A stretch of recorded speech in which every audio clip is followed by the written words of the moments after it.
கார்த்திக் ஜெய் அதுவா என்ன காலையிலேயே வந்து பயங்கர சிந்தனை, காலையிலேயே என்னடா வந்து பயங்கர யோசனையில் இருக்க?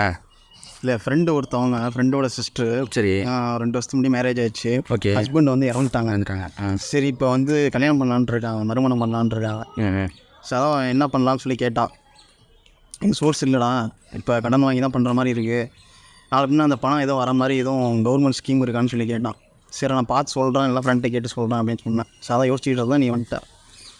இருக்குது விதவை மறுமணம் அப்படி பண்ணுறதுக்கு கவர்மெண்ட்டில் ஸ்கீம் வந்து இருக்குது. சரி. 1975 இது நடைமுறையில் இருக்குது. டாக்டர் எஸ் தர்மாம்பாள் விதவை மறுமண திட்டம், அந்த திட்டத்தோட பேர் 1975 நடைமுறையில் இருக்குது. அது மூலிமா பணம் வாங்கிக்கலாம். சரி, எப்படி அவங்களுக்கு என்ன எலிஜிபிள் என்ன இருக்கணும்? என்ன எலிஜிபிள்னா, அந்த பொண்ணுக்கு என்ன வயசாகுது? வயசு 25 வயசாகுது. என்ன படிச்சிருக்காங்க? டிகிரி முடிச்சிருக்காங்க. நல்ல வேலை டிகிரி முடிச்சிருக்காங்க. டிகிரி முடிச்சிருந்தா 50,000 ரூபா பணமும் 8 கிராம் தங்கமும் 22 கேரட்டில் 8 கிராம் தங்க காசும் கிடைக்கும். 10th முடிச்சிருக்கிறாங்க அப்படின்னா அவங்களுக்கு 25,000 பணமும் 8 கிராம் தங்க காசும் வந்து கிடைக்கும். கண்டிப்பாக வாங்கிக்கலாம். 50,000 ரூபா வரைக்கும் வாங்கலாம். சரி, இப்போ கல்யாணம் பண்ண போகிறாங்க. சரி, இப்போ எப்படி அப்ளை பண்ணுறது அவங்களுக்கு? கல்யாணம் முடிஞ்சதுலேருந்து 6 மாதத்துக்குள்ளே அப்ளை பண்ணி வாங்கிக்கலாம். கண்டிப்பாக வந்து பணம் வந்து கிடைக்கும். சரி, இப்போ ஹஸ்பண்டு எதுவும் எலிஜிபிலிட்டி இருக்குது? எலிஜிபிலிட்டி இருக்குது. என்ன எலிஜிபிலிட்டினா, எப்படி 50,000 ரூபா பணம் வாங்குறதுக்கு அவங்களுக்கு டிகிரி முடிச்சிருக்கணும் அப்படிங்கிற ஒரு எலிஜிபிலிட்டி இருந்ததோ, ஸோ அதே மாதிரி இந்த திட்டத்தில் மூலிமா பணம் வாங்குறதுக்கு அவங்க 10th படிச்சிருந்தாலும் சரி, டிகிரி பிடிச்சிருந்தாலும் சரி, அவங்க வந்து கண்டிப்பாக வந்து அந்த பொண்ணு 20 வயசு முடிஞ்சிருக்கணும். 20 வயசுக்கு மேலே தான் வந்துட்டு இந்த திட்டத்துலேயே வந்து பணம் வாங்க முடியும். 20 வயசு வந்து பூர்த்தியாக இருக்கணும். இந்த பொண்ணுக்கு 25 வயசு அப்படிங்கிற, ஆனால் கண்டிப்பாக வந்து கிடைக்கும். அதே மாதிரி அவங்க மறுமணம் பண்ணிக்க போகிறாங்கல்ல, அந்த ஹஸ்பண்ட் வந்து 40 வயசுக்கு தாண்டி இருக்கக்கூடாது, 40 வயசுக்குள்ளே இருக்கணும். அதுவும் முக்கியமாக வந்து அவங்க முதல் திருமணமாக இருக்கணும். அவருக்கு அது முதல் திருமணமாக இருக்கணும்.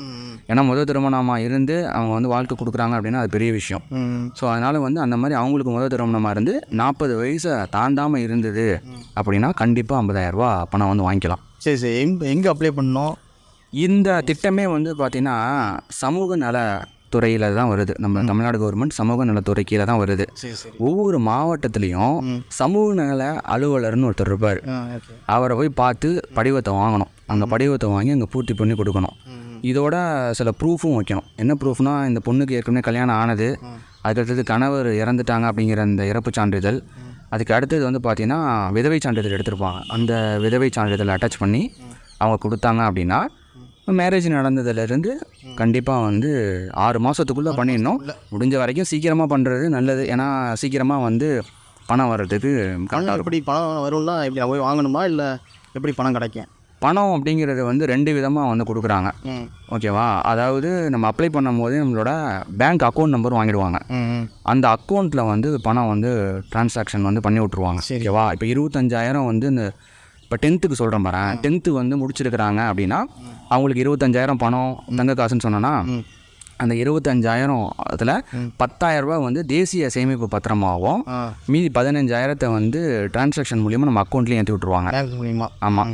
இதுவே டிகிரி முடித்தவங்களுக்கு ஒரு ஸ்கீம் வந்து என்னென்னா 50,000 ரூபா கிடைக்கும் அப்படின்னு சொன்னோன்னா, ஸோ அதில் வந்து எப்படி அப்படின்னா அதில் 10,000 ரூபா வந்து நமக்கு தேசிய சேமிப்பு இதில் வச்சாங்களா, அந்த மாதிரி இதில் 20,000 தேசிய சேமிப்பு பத்திரமாகவும் கொடுத்துருவாங்க. மீதி 30,000 வந்து என்ன பண்ணுவாங்கன்னா அக்கௌண்ட்டில் ஏற்றி விட்ருவாங்க. தங்க காசு வந்து கையில் வந்து கொடுத்துருவாங்க. இது வந்து அவங்களுக்கு கொஞ்சம் ஒரு உதவியாக இருக்குன்னு வச்சுக்கோங்க. இது மூலிமா வந்து இது பண்ணிக்கலாம். ஓகே. இதில் இன்னொரு அடிஷ்னல் இன்ஃபர்மேஷன் என்ன அப்படின்னா, அந்த கட்டிக்க போகிறாருல அவருக்கு ஏதாவது வருமான உச்சவரம்பு இருக்கா அப்படின்னா அது எதுவுமே மென்ஷன் பண்ணல. அதுவுமே ஒரு வருமான உச்சவரம்புலாம் எதுவுமே கிடையாது. அவங்க எவ்வளோ வேணாலும் சாதிக்கலாம். அந்த மனசு தான் முக்கியம்.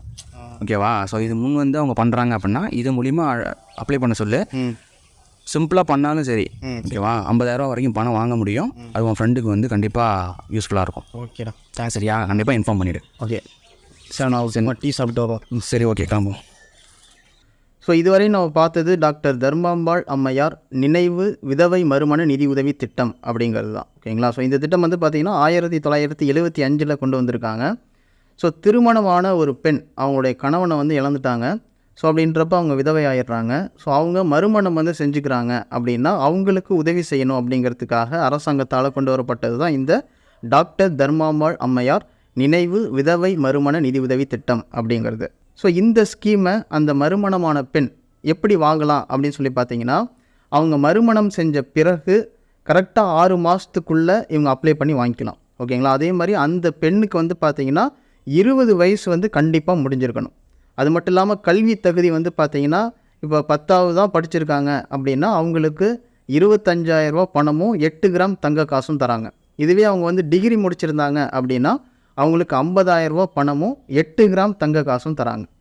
ஸோ இதை எங்கே அப்ளை பண்ணி வாங்கலாம் அப்படின்னு சொல்லி பார்த்தீங்கன்னா, ஒவ்வொரு மாவட்டத்துலேயும் மாவட்ட சமூக நல அலுவலகம் அப்படின்னு சொல்லிட்டு இருக்கும். ஸோ அந்த மாவட்ட சமூக நல அலுவலகத்தில் மாவட்ட சமூக நல அலுவலர் வந்து இருப்பார். ஓகேங்களா? ஸோ அவர்கிட்ட அப்ளை பண்ணி வாங்கிக்கலாம். ஸோ அந்த மறுமணமான மணப்பெண் அப்ளை பண்ணும்போது என்னென்னலாம் கொண்டு போகணும் அப்படின்னு சொல்லி பார்த்தீங்கன்னா, ஸோ அவங்களுக்கு 20 வயசு முடிஞ்சிருக்கா அப்படின்றதுக்கு உண்டான சான்று வந்து ஃபஸ்ட்டு சப்மிட் பண்ணணும். அதாவது அவங்க பர்த் சர்டிஃபிகேட் வந்து கொடுக்கணும். ஓகேங்களா? 2வது முதல் கணவரோட இறப்பு சான்று வந்து கொடுக்கணும். ஓகேங்களா? 3வது முதல் திருமண பத்திரிக்கை, அதுக்கப்புறம் 2வது திருமண பத்திரிக்கை அது வந்து கொடுக்கணும். 4வது வந்து பார்த்திங்கன்னா திருமணத்திற்கு, அதாவது 2வது திருமணம் வந்து செய்கிறாங்கல்ல, ஸோ அந்த 2வது திருமணத்திற்கு முன்னாடி நாள் வரையும் அவங்க விதவையாக தான் இருந்தாங்க அப்படின்றதுக்கு உண்டான சான்று வந்து கொடுக்கணும். ஸோ அதுக்கப்புறம் 5வது வந்து பார்த்திங்கன்னா விதவை மறுமணம் செய்து கொள்ளும் மணமகன் இருக்காங்கல்ல, அவங்களுக்கு இதுதான் முதல் திருமணமாக இருக்கணும். ஓகேங்களா? ஸோ அதற்குண்டான சான்று வந்து கொடுக்கணும். அது மட்டும் இல்லாமல் அந்த மணமகனுக்கு வயது வந்து பார்த்திங்கன்னா 40 வயசுக்குள்ளே தான் இருக்கணும். அதுக்கப்புறம் அந்த மணமகன் மணமகள் இருவருடைய இருப்பிட சான்று, ஜாதி சான்று வந்து கொடுக்கணும். ஸோ வருமானம் வந்து இதற்கு தேவையில்லை. ஓகேங்களா? வருமான சான்று தேவையில்லை அப்படின்னு சொல்லியிருக்காங்க. ஸோ இதுதான், இது எல்லாத்தையும் நம்ம எங்கே கொண்டு போகணும்? மாவட்ட சமூக நல அலுவலகம் அப்படின்னு சொல்லிட்டு இருக்கோம். அங்கே மாவட்ட சமூக நல அலுவலர் வந்து இருப்பார். ஸோ அங்கே வந்து படிவம் வந்து கொடுப்பாங்க. ஸோ அதுக்கு நம்ம அப்ளை பண்ணிக்கலாம். ஓகேங்களா?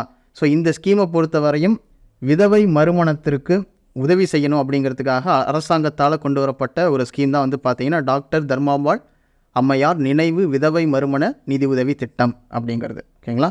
ஓகே ஃப்ரெண்ட்ஸ், இந்த வீடியோ பதிவு வரக்கூடிய குரூப் 4 எக்ஸாமுக்கு கண்டிப்பாக ரொம்ப யூஸ்ஃபுல்லாக இருக்கும். ஸோ பார்த்து வச்சுக்கோங்க. அதே மாதிரி இந்த வீடியோ பதிவு எப்படி இருந்தது அப்படிங்கிறத கமெண்ட் பாக்ஸில் மென்ஷன் பண்ணுங்கள். சரிங்களா? Okay, thank you. துருவம் அகாடமிலேருந்து கார்த்திக்.